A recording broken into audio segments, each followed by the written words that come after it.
அவங்க கூட உட்காந்து இதான் என்னோடய ஃபஸ்ட்டு ப்ரெஸ் ஷோவில் நான் first frame to last frame இது வரைக்கும் உட்காந்து பார்த்ததில்ல. அவங்க எல்லோரும் கூட உட்காந்து பார்த்தேன்.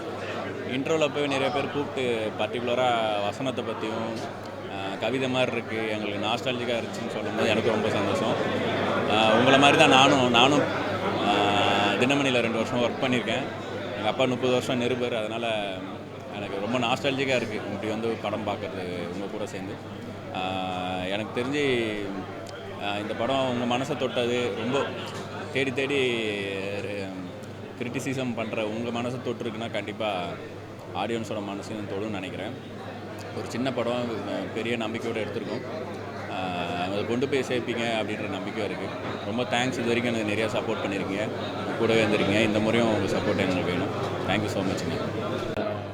வந்திருக்கிற ப்ரெஸ் அண்ட் மீடியா எல்லாத்துக்கும் ரொம்ப தேங்க்யூ. ஃபஸ்ட்டு 29 படம் நாளைக்கு மார்னிங் ரிலீஸ் ஆகுது. இதான் இப்போது ஹீரோவாக ஃபஸ்ட் டைம் படம் பண்ணுற ரெட்ரோ அண்ட் சிகர் பண்ணுறதுக்கப்புறம் கண்டிப்பாக உங்கள் எல்லாரோட சப்போர்ட்டும் வேணும். அஸ் யூஸ்வல் முன்னாடியே நிறைய கொடுத்துருக்கீங்க, அதே மாதிரி இந்த படத்துக்கு கொடுப்பீங்கன்னு நம்புகிறேன். அவ்வளோதாங்க. நாளைக்கு தியேட்டருக்கு வாங்க. கண்டிப்பாக உங்களுக்கு பிடிச்ச மாதிரி படம் அமையும். உங்கள் எல்லாத்துக்கும் ரிலேட் ஆகிற மாதிரி விஷயங்கள் படத்தில் நிறையா இருக்குது. வாங்க, சப்போர்ட் பண்ணுங்க. எல்லாருக்கும் வணக்கம். ஃபர்ஸ்ட்லி ரொம்ப நன்றி எல்லாரும் வந்து படம் பார்க்குறதுக்கு. ரொம்ப சந்தோஷமாக இருக்குது. பயங்கர ரெஸ்பான்ஸ் எல்லாம் வந்துட்டுருக்கு மீடியா சைட்லேருந்து. மீடியா எப்போவுமே எங்களுக்கு ரொம்ப சப்போர்ட்டிவாக இருக்கும் அண்ட் நீங்கள் தான் சப்போர்ட் பண்ணணும். ஸோ நாளைக்கு படம் ரிலீஸ் ஆகுது May 8th. எல்லோரும் தியேட்டருக்கு போய் உங்கள் ஃப்ரெண்ட்ஸ் அண்ட் ஃபேமிலி கூட இந்த படம் பாருங்கள். அண்ட் ஐம் ஷுர் உங்கள் எல்லாருக்கும் ரொம்ப பிடிக்கும். தேங்க்யூ, ரொம்ப நன்றி. எல்லோருக்கும் வணக்கம். நான் இந்த படத்தின் தயாரிப்பாளர் கார்த்திகேயன் சந்தானா. இந்த படம் ஸ்டோன் பெஞ்ச் நிறுவனமும் ஜி ஸ்குவாட் லோகேஷ் கனகராஜ் நிறுவனம் சேர்ந்து தயாரிச்சிருக்கோம். ரொம்ப ஒரு அழகான ஒரு காதல் கதை. இந்த உலகத்தில் வாழ்கிற எல்லாரும் ஒரு தடவையாவது காதலிச்சிருந்தீங்கன்னா கண்டிப்பாக இந்த படம் பிடிக்கும். எல்லோரும் தேட்டரில் பார்த்து இந்த படத்துக்கு சப்போர்ட் பண்ணுங்கள். தேங்க்யூ. இந்த படத்தை தேட்டரில் வந்து பாருங்கள். நாளைக்கு ரிலீஸ் ஆகுது. வழக்கமாக என்னுடைய இதுக்கு முன்னாடி பண்ண படங்களுக்கு பத்திரிகையாளர்களை இந்த ஆதரவு கொடுத்துருந்தீங்க. இந்த படத்துக்கு கொடுப்பீங்கன்னு நம்பிக்கை இருக்குது. Thank you. G squad and stone bench சேர்ந்து எடுத்திருக்கிற முதல் படம் நல்லபடியாக எடுத்திருக்கோம். ரொம்ப ஹார்ட் ஒர்க் போட்டு வேலை செஞ்சுருக்கோம். படம் நல்லபடியாக வந்திருக்கு. எல்லோரும் சப்போர்ட் பண்ணணும். தியேட்டர்ஸ் நாளைக்கு வந்து எல்லோரும் பாருங்கள். Thank you so much. எல்லாருக்கும் வணக்கம். இந்த படம் ஆக்சுவலாக இந்த படத்தோட எடிட்டர் ஆர்.எஸ். சதீஷ்குமார்.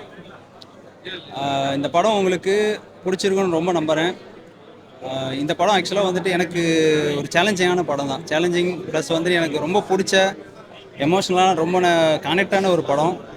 இதில் ஆக்சுவலாக ஒரு 10 சாப்டர் இருக்குது. அந்த சாப்டரு ஒன்று ஒரு மாதிரி ஒவ்வொரு ஃபீல்டில் இருக்கும்.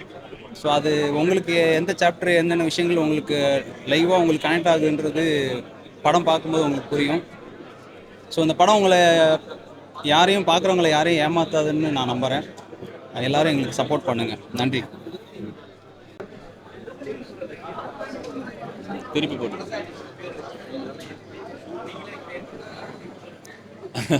இல்லை, அது பார்க்கும்போது தோன்றது தான்.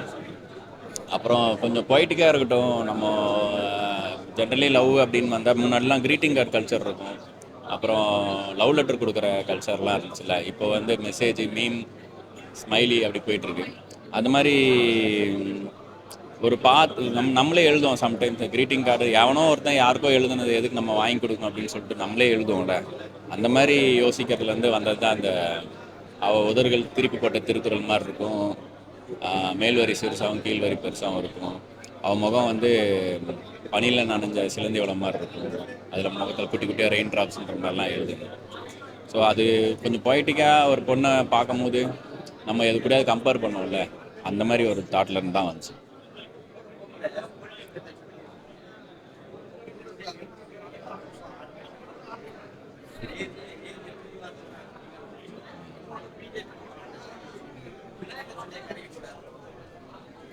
இல்லை, விநாயகர் சிலையை கரைக்கக்கூடாதுன்னே சொல்லலை, பிளாஸ்டர் ஆஃப் பாரிஸை கரைக்கக்கூடாது அப்படின்றது தான் ஐடியா. அண்டு இயற்கைக்கு எதிராக இருக்கிற எதுவுமே வந்து எந்த கடவுளுமே கடவுள் இல்லைன்ற மாதிரி தான் சொல்லியிருக்கோம். தவிர பர்டிகுலராக எந்த மதத்தோட சென்டிமெண்ட்டையோ சொல்லணுன்ற மாதிரி மீன் பண்ணி சொல்லலை. அண்ட் பொலிட்டிக்கலாக என்னோடய எல்லா படங்கள்லையுமே பொலிட்டிக்கலாக போகிற போக்கில் சொல்கிற விஷயங்கள் சிலது இருக்கும். மரம் நடுறதை பற்றி, ரோடோட அவசியத்தை பற்றி, ஏரிகள் பராமரிக்கப்படணுன்றதை பற்றி இதில் இந்த கதைக்குள்ளே எவ்வளோ சொல்ல முடியுமோ அந்த லெவலில் சொல்லியிருக்கோம். ஸோ இது பர்டிகுலராக ஒரு குறிப்பிட்ட கட்சியோ இல்லை ஒரு கவர்மெண்ட்டையோ குறிப்பிட்டு சொல்கிறதுக்கான பர்டிகுலராக அது மாதிரி எதுவும் இல்லை.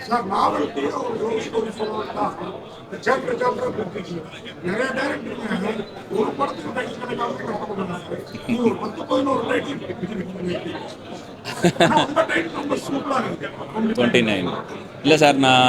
எனக்கு வந்து மேதமானப்பவே வந்து அதுக்கு முன்னாடி இதே முரளின்னு பேர் வச்சோம். இதே முரளின்றது உதயநிதி சார்கிட்ட இருக்குன்னு சொன்னதும் மேயாதமான்ற டைட்டில் வச்சோம். அதுக்கு முன்னாடி அப்படி தான் தலைகளாக தான் குதிக்க போகிறேன்னு ஒரு டைட்டில் சொன்னேன்.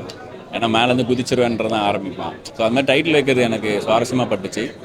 இந்த படத்தை வந்து ஒரு புக்கு நம்ம எடுக்கும்போது புக்கோட அட்டைப்படம்லாம் இருக்கும். அட்டைப்படம் சில நேரங்களில் சில மனிதர்கள் அந்த மாதிரி அட்டைப்படம் அதில் இருக்கிற அந்த ஹெட்டிங்கே வந்து ரொம்ப கேட்சியாக இருக்கும்.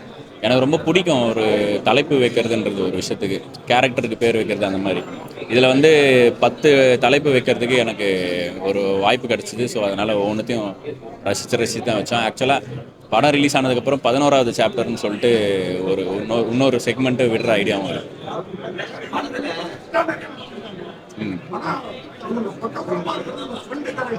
ஆமாம் ஆமாம். ஷான் ரோல்டன் வந்து ஒரு சாய்பாபா பக்தர். இன்றைக்கி வேலைக்கிழமைன்றனால வரல அதான் நினைக்கிறேன். ஏன்னா என்னையும் கூப்பிட்டாரு கோயிலுக்கு, நான் போல். அவரே வந்து அவர் இசைக்கு வந்து ஒரு பியூராக மனசுலேருந்து பவர் பாண்டியிலேருந்து நான் பார்க்குறேன். அவர் ரொம்ப ஆத்மார்த்தமாக சோல்ஃபுல்லான பாட்டுகள் சொந்தக்காரர். அவர் இன்றைக்கி வரைக்கும் அந்த தலைக்கோதை இளங்காத்து அந்த மாதிரி ஜெய்பீமில் இருக்க பாட்டாவும் சரி, இப்போது இந்த படத்தில் இருக்கிற பாட்டுங்களும் சரி, அவர் ரொம்ப ஹார்ட்லேருந்து மியூசிக்கை கம்போஸ் பண்ணுற ஆள். நான் மீட்டிங்லேயே எனக்கு தெரிஞ்சு போச்சு, இவர் தான் படத்தோட செகண்ட் ஹீரோ. இந்த படத்தை அவர் பார்த்துப்பாருன்னு எனக்கு ரொம்ப வேலை கம்மியாக இருந்த இடமே வந்து மியூசிக் டைரக்ஷன் தான். நான் கொடுத்துட்டேன், அவர் பாட்டு கொடுத்துருவாரு அந்த மாதிரி.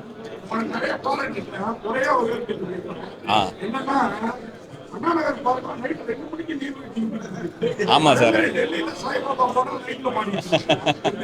இல்லை சார், அண்ணா நகர் டவர் பார்க்கில் கரெக்டாக அந்த டைமில் தான் வந்து இவங்க பேசிகிட்டு இருக்கும் போது தான் பவர் ஆஃப் பண்ணுவாங்க. அந்த ஃபவுண்டைன் ஆஃப் ஆகணுன்ற ஐடியா முடிவு பண்ணேன் நாங்கள். ஆமாம், 2010 அப்படி கிடையாது. சும்மா அது ஒரு சினிமாட்டிக் லிபர்ட்டி தான் சார். அப்புறம் டெல்லியில் சாய்பாபான்றது வந்து ஷான் ரோல்டன் ட்ரிபியூட்டுன்னு நினச்சிங்க. எனக்கு வந்து ஒரு மைக்கும் ஸ்பீக்கரும் அங்கே வேணும் எழுப்புறதுக்கு. நடுராத்திரியில் அங்கே அதுக்கு அமைச்சிக்கிட்டோம். அந்த மாதிரி அது கொஞ்சம் எங்கள் வசதிக்கு பண்ணிட்டு வரோம். ஆமாம் ஆமாம்.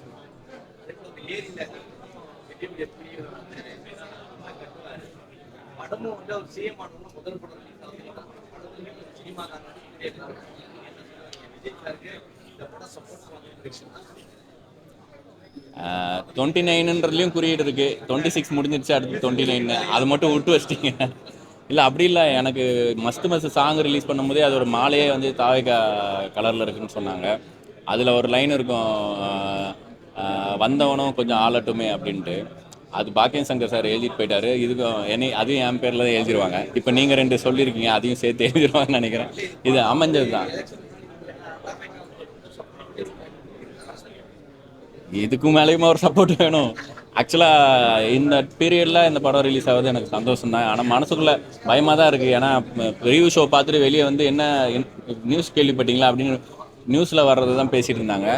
அதுக்கு நடுவில் இந்த பீச்சுக்கு நடுவில் 2த்துக்கும் நடுவில் ஒரு காற்று மாதிரி தான் இந்த படம் வந்திருக்கு. ஸோ இந்த இறைச்சலுக்கு நடுவில் இந்த சங்க காதில் வச்சா கேட்குற மாதிரி காற்று கேட்கணும்.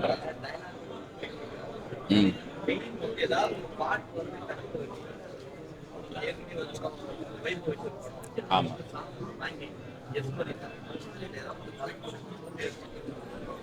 இதில் வந்து பூ பாடல் அந்த மாதிரி நான் எழுதின பாட்டு தான். சும்மா ஒரு ஏற்கனவே கவிதையாக போயிட்டுருக்கு, அதில் இன்னும் கொஞ்சம் மலைச்சாரல் மாதிரி. ஆமாம் ஆமாம் ஆமாம். அந்த பூ பாடல் தான் எனக்கு தெரிஞ்சு இந்த படத்தில் எனக்கு ரொம்ப பிடிச்ச பாட்டு. டீம் பேசினா நல்லாயிருக்கும், பயமாக இருக்குது எனக்கு. ரொம்ப தேங்க்ஸுங்க எல்லோரும். உங்கள் பொறுமைக்கும் உங்கள் ஆதரவுக்கும் நன்றி. எப்பவும் போல் உங்கள் ஆதரவு இந்த படத்துக்கும் நீங்கள் கொடுப்பீங்கன்னு நினைக்கிறேன். ஆடை மாதிரி, குழுகுழு மாதிரி கொஞ்சம் சர்ச்சைக்குரிய படங்கள் பண்ணும்போதும் உங்கள் சப்போர்ட் இருந்திருக்கு. இது நம்மளை மாதிரி மக்களோட சாதாரண ஒரு வாழ்க்கையை பிரதிபலிக்கிற படம் தான். ஸோ உங்கள் சப்போர்ட் இந்த முறையும் தேவை. எங்கள் டீமுக்கும் சரி, இந்த படத்துக்கும் சரி. Thank you so much. Thank you. Sir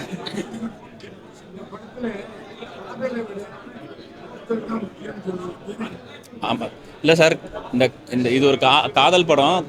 காதல் தான் கான்ஃப்ளிக்ட்ன்ற மாதிரி, காதலே பிரச்சனையாக இருக்கக்கூடாது, எந்நேரமும் அதே நோக்கமாக இருக்கக்கூடாதுன்றது தான் சார். நோக்கம் தான் மேட்ரே நோக்கம் இல்லை அப்படின்ற மாதிரி சார்.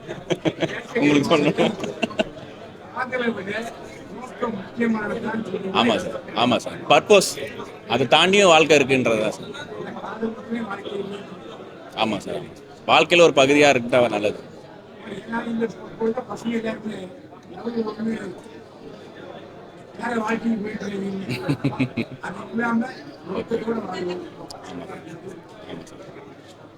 Thank you sir.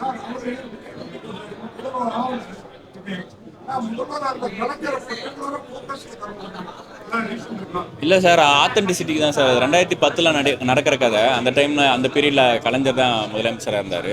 ஸோ அந்த கலெக்டர் ஆஃபீஸ் ரெஃபரன்ஸ்லாம் எடுக்கும்போது படங்கள் வைக்கலான்னு இருந்துச்சு. அதனால தான் சார். அதனால தான் இல்லை சார், அதுவும் ஒரு காரணம் சார். லவ் எப்பவுமே ஃபெயில் ஆகாது சார், நம்ம தான் ஃபெயில் ஆகும்.